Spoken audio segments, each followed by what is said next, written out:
le député. Merci, Monsieur le ministre. La parole est à Monsieur Sylvain Berrios pour les Républicains.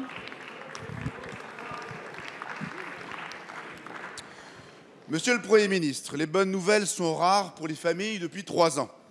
Je vous rappelle quelques-unes de vos mesures aux effets dévastateurs: la baisse du plafond du quotient familial, la modulation des allocations familiales, le report du reversement de la prime de naissance, la baisse des allocations en 2014 et 2015, ou encore le raccourcissement du congé parental.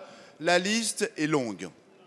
Vendredi soir, vous avez fait adopter un amendement au projet de loi de finances rectificative augmentant de 2 € la réduction forfaitaire de cotisation par heure travaillée au bénéfice des particuliers employeurs, reprenant ainsi une proposition que le groupe Les Républicains avait déposée dans le cadre du projet de loi de finances de la sécurité sociale et que vous aviez à l'époque rejetée.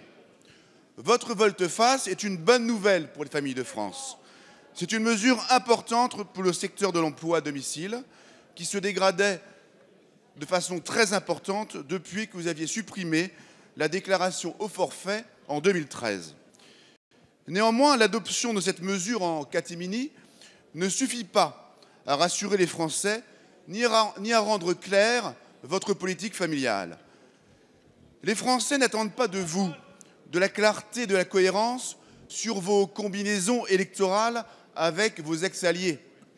Ils attendent de vous de la clarté et de la cohérence sur la politique économique, sur l'emploi, sur la sécurité, sur l'immigration, sur votre politique fiscale, et éviter de faire un cadeau fiscal de 4,5 millions à Mediapart, alors même que les artisans, les Français, croulent sous l'impôt. Ou encore de la clarté en matière de politique familiale.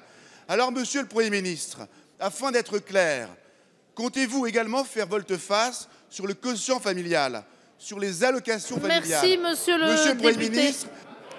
La parole est à la secrétaire d'État chargée de la famille, de l'enfance, des personnes âgées et de l'autonomie.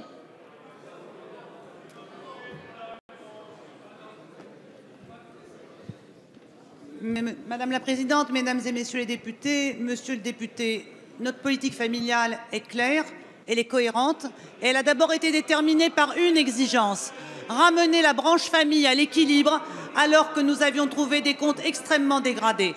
Notre deuxième volonté a été de garantir la pérennité de la branche famille. C'est ce qui nous a amené, d'une part, à pratiquer effectivement des économies, mais à choisir les économies justes. Des économies justes, ça a été d'une part la modulation des allocations familiales, leur déségressivité en fonction des revenus des familles, et les familles effectivement dont les revenus sont supérieurs à plus de 6 000 € par mois et qui ont 2 enfants ont vu leurs allocations familiales réduites, mais cependant maintenues en respect du principe de l'universalité des prestations familiales. Et cette politique-là nous a permis de réorienter nos aides en faveur des familles les plus démunies. D'abord les familles monoparentales qui ont vu augmenter le complément social pour les familles, le soutien pour les familles. Ensuite, les familles de plus dans la pauvreté. Et enfin, elle nous permet de poursuivre aujourd'hui une politique de construction des lieux d'accueil pour les jeunes enfants. Et ce qui fait l'excellence et la qualité de la politique familiale française, c'est cette capacité à combiner taux d'activité professionnelle des femmes élevé et taux de fécondité élevé. Cette politique familiale, elle est juste, elle est au plus près des besoins des familles, elle est moderne. Et mesdames et messieurs les députés, nous n'en changerons pas, nous la confirmerons et nous nous satisfaisons que vous nous apportiez votre soutien aujourd'hui en faveur des mesures prises la semaine dernière pour l'emploi familial. Merci, Madame